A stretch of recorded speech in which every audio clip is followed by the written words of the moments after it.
जगत में वही स्त्री परम धन्य है जो पातिव्रत धर्म को धारण करती है। जैसे जगत में वही पुरुष धन्य है जो वैराग्य युक्त अंदर से राग रहित होकर कहीं भी हो, चाहे ग्रस्त में हो या विरक्त में हो, भगवान का स्मरण करते हुए भगवत समर्पित जीवन है।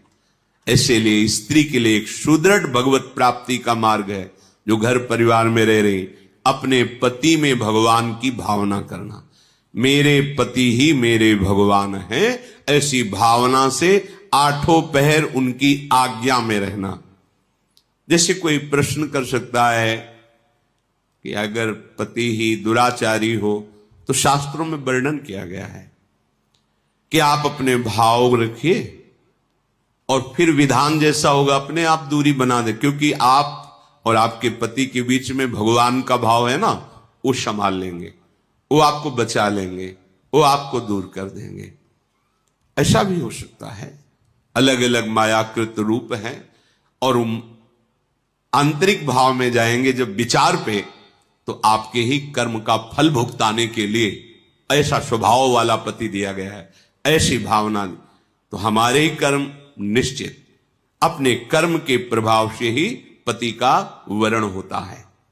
अनुसुईया जी ने कहा, पत्नी का एक ही धर्म एक व्रत नेमा, काय वचन मन पति पद प्रेमा।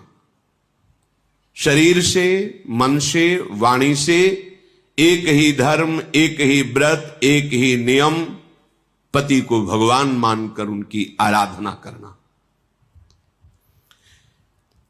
इसमें रुक कर हम वार्ता करते, जैसे शास्त्र सिद्धांतों का जब कभी वर्णन होता है तो आप लोग समझ नहीं पाते हैं और कहीं की बात को कहीं जोड़कर असंतुष्ट हो जाते हैं।